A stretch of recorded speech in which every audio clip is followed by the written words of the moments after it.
I sighted the microphone from the green light to the speed trap. Ray Garino and Joe D calls them as they seize them, and you better believe them. Here, relevant news, biased opinion, and outright nonsense regarding every aspect of automotive culture. Gasp! It's mechanical trickery never before broadcast over FCC-regulated airwaves. Thrilled to the explosive tension as Ray and Joe cuss each other down track, barrel roll across the finish line, laughing at certain disaster as they shake hands for the devil.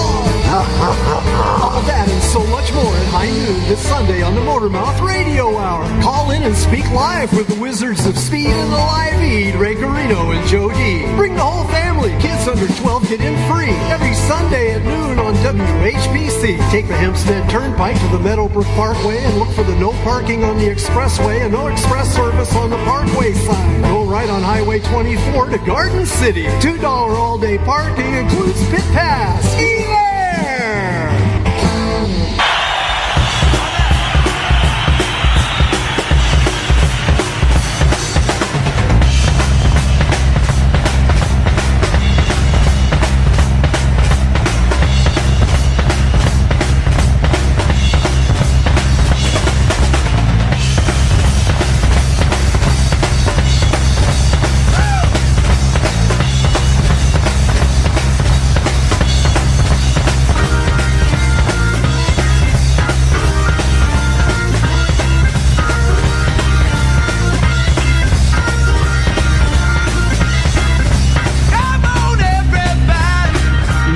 Come on, everybody. We're going to have a... Come on, everybody. We're going to have a good time here on Motormouth Radio, Long Island's only automotive talk show here on Long Island.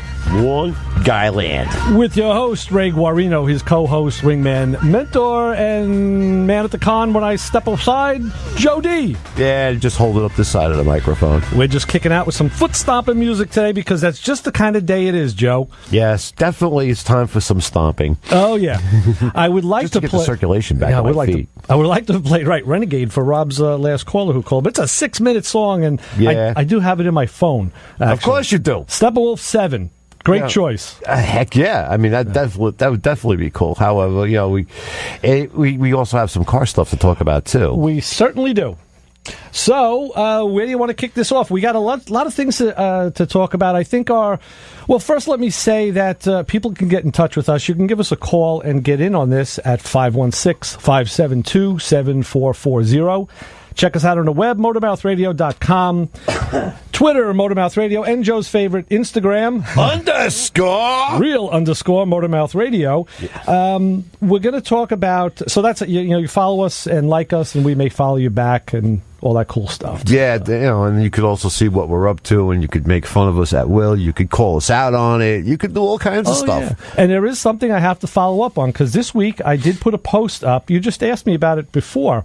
Yeah. We were working on the 70 GTO at the shop, Mike and I. Oh, the car yoga. Right, car yoga. That's a good thing. Rob Stuck actually guessed that it was either a radio install or when he saw the second picture that it was maybe a Speedo cable. Great guess. Right. But my question to you is, do you have a go-to position that you get into when you cram yourself under a dashboard? Yeah, pointing to the young kid.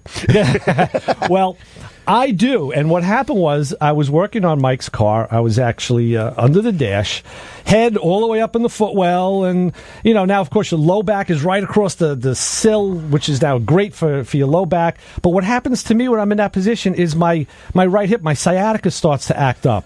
So I happen to find by working on my own car, if I lift my legs and put them on the open door, in an elevated position, the sciatica is relieved, and now I can concentrate on working. So I noticed Mike had took a picture of me, then he came around the other side, and he was taking another picture. I'm like, what are you doing? He says, oh, no, I figured you want to share this on Instagram. And I said, you're right, because our web guy had asked me a while ago. He goes, you mentioned that position you get in. Can you take a picture of it? I said, oh, yeah, sure. Well, I'll just do it just for the heck of it. No. The point is, while I'm crammed under there alone, I'm going to reach my orangutan arm out and take. You can't do it when you're alone. Yeah, exactly. I mean, you need one of them little flying drone things, right? Yeah, we got. Let's see, what is that? The upward facing unicorn. Yeah. Yeah, I mean, that would be one. It's done with dog, whatever. Yeah, but actually, all seriousness, what I do is I put a cloth or something over the top of the seat. Right. And I put my feet there. Okay. Well, that's You know what what I I've done. mean? If you notice, I put a cloth on a nice blanket thing over the door. We're very considerate mechanics. Well, I was concerned that the door could open too far and hit the lift post, and I didn't want it to do that. Oh, heck no, not on that thing. No, So it's then, a beautiful car. Later on, Mike Fett was under the dash. And I was working on the relay under the hood. He was under the dash, and I said, "Oh!" I came around, turned around, it was fair play, and I got a picture of him. His Right. position of choice was with his feet up on the seat back. Well, yeah, like me. Yeah, Right. that's kind of and that always worked for me because I was short. Well, that's You know what I interesting mean? because he's taller than both of us. Right, yeah. Well, he's kind of maybe draped over. A lot of guys use the seat back thing. You know what I mean? Because I've gotten into cars that, sometimes to check something out and I see footprints on the ceiling. Oh, jeez. And then what you have to decide when you look at Saturday them, night? I was about to say, do they look like work boots? Right. Or do they have any or other stilettos. shit? Yeah. There's 2 holes in the headline. Right. Yeah, see, our friends in the upholstery business probably like that. Yeah, position. right. But, let's face it, there are, in any car, whether it's an older vehicle from the 70s or even a new, you got to get under there. They very stick true. stuff every place. Oh, yeah. The trunk. I mean, I can't tell you how many times I've been working. A lot of the older caddies, they used to have this whole panel in the back of the back seat. Yeah. And it had like about 8 or 9 modules in there, and I'd be in there working. And of course, everybody thinks it's funny to close the trunk. Of course. On the, and it's like, hey, look at this! You Italian guys should be used to this crap. And I'm like, no, that's only the dead Italian guys, you moron. Yes. So, but let's face it, you have to stick yourself in all kinds of ungodly places.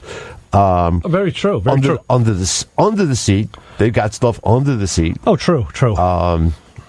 Cars with heated seats. For example, there was a Cadillac Escalade at one of my boys' places there that the seat heater actually drew so much amperage that it cooked the connector. And it took out the data line, which GM, in their wisdom, put right next to this high amperage line. And of course, when it smoked it took the data line out, and now the whole friggin' truck don't talk to nobody. Oh, how nice. Yeah, so I mean, but you had to get under there. Right. You know what I mean? And sometimes pulling the seat out, because guys say, I just pulled the seat out. It says, do you realize how much crap is under there? Yeah, it's not a 67 Chevelle. Right. Not to mention, when you say crap, we're talking about the stuff that was installed at the factory. Not to mention other stuff that may be back there, which you really can't unsee once you see it. And one of my You had that go around last week, didn't you? Yes, we did this past week. Yeah, let's put it this way: the hazmat team needed to be called. Yike! And the rubber suit. The rubber suit. Yeah, there was had to rubber go- involved. Yeah, latex. Yeah. Yeah, I would love to see when that module goes back to the rebuilder for a core. Oh, jeez. What kind of glue got on this thing? Yeah. Anyway. Yeah, but what happens in a case like this is that you have to get into ungodly places. And one of the reasons that I talk about that too is that a lot of times I will try to find a place to check something in that you don't have to go under there. Right. Another location. Right. Right. Because if you look at the diagram, you look, okay, this harness goes here, and then you could pick it up in a more accessible spot. Sometimes it's in a trim panel. You can just pop off and, check continuity. You can check power. You can check ground. And if it's good there, it's got to be good under the under the vehicle.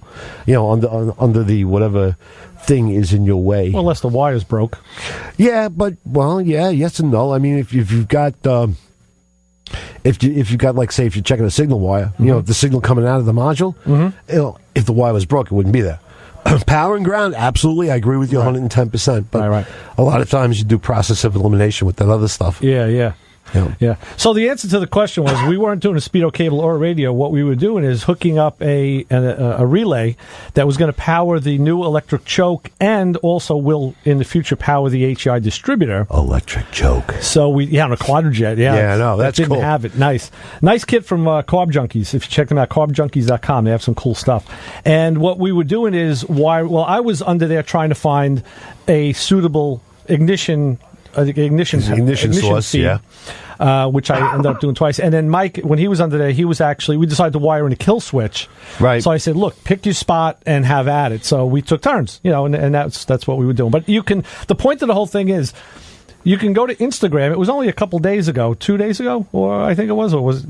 Yeah, 2 days ago, yeah, man. I think it was 2 days, yeah. Go to our Instagram page, real_Motormouth Radio, and you can find that. It also cross-linked on Twitter. And, if you want to get it from the website, which you can, don't forget you can subscribe to our weekly blog, and that tells you all the stuff we do during the week. It'll give you a synopsis of what we've done, so you just get the high points. And sometimes there's audio files and on there, and sometimes there's it's just written text. But the latest one we have was determining the life of oil. How do the OEMs calculate oil life percentages? And we did just put one on from. Because now we're getting into winterizing season, Joe. Right. Yeah, it's definitely coming on us like a freight train. So just recently, the web guy and myself collaborated on a project where we took, actually it was one of Bronk's phone calls where he was talking about winterizing. Right. And I basically filleted the heck out of it. I cut and diced so much. This from a guy who lives in the desert. Yeah. But that's what started it off. Like if the guys in Nevada are winterizing their cars. Right. So I'm going to roll that into another topic.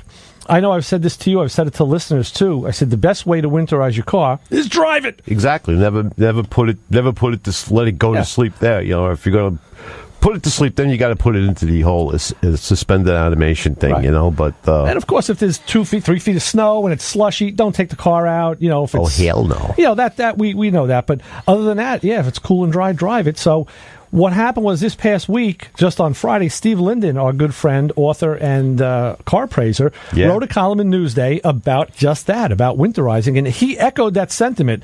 So I wrote back to him and said, Steve, you're hitting on all cylinders with what Joe and I think. Yeah. Come back on the show because we haven't had you in a while. Here. So Steve will be in next Sunday. He'll be our guest in the studio, and we're going to talk about that. And always a fountain of information, that guy, that's for sure, on a variety of subjects, not the least of which is...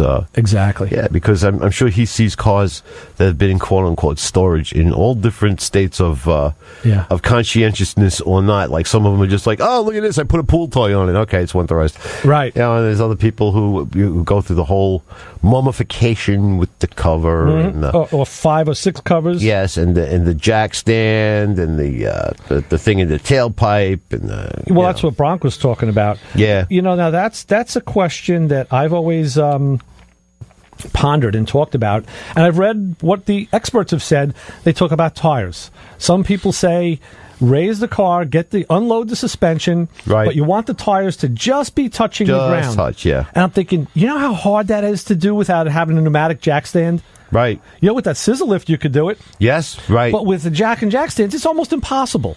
Yeah, no, I mean, I think it also depends too on the harshness of the environment that the car sits in, whether it's extreme cold, something like that. Yeah, let's say winter. Yeah. Yeah, but or maybe like outside or in a crappy garage. I mean, like some of us have, some people have nice heated garages in, relatively, humidity and being some for other factors. But, you've got extreme cold, temperature thing, or you got some people that's like a shack, right? You know what I mean? It might as well just be a car cover, or just like that thing that you get, for the car shows that it's for, it's the tent on 4 legs, But yeah, most of it, the thing that I found more likely is the actual tires themselves. Bronk mentioned Repro Coker bias plies. Right. Bias plies were known to flat spot when they sat for absolutely. 2 weeks. That was one of their design deficiencies, if you will. Where radials don't. But the original tires on my Impala, the BF Goodrich tires, the 250, 550, 17s, when they would sit for a little while, for a month or so, and I drive the car, they would go whoppity whoppity whop. Yeah, there's quite a few cars that will do that. But now the tires I have on my Pontiac don't do that, so it depends on the tire. That's part of it. Most times it works itself out in a mile or so of driving. It's no big deal. Yeah, I'm a bigger fan of if you know that the car is going to be in suspended animation. I like to put them up. I like to unload the suspension though. Yeah. Because the other thing is that as these cars age, you ain't finding them suspension components so easy. You know what? The other thing is too, though. I always think of both sides of a story. When the car is now up in that suspended animation, now it makes it harder to take the car out if it's a nice day. Right. Now you got to get the jack take it off the jack stands, uncover, take it down, and then you got to put it back when you come back again. Right. So I say, park it. Yeah. Yeah, I mean, if you have the ability to get the car in and out easily, or your scheduling permits it, and, it doesn't rain and snow every day for like 6 months at a time, right. But you know what I say? I say don't be paranoid about it. Right. Just go with it. Keyword. Yes. And let's take let's take a break on Motormouth Radio. I know you too well. Rig Warrior, Joe D. We'll be back in a little bit. 90.3 WHPC. Keep it where you got it.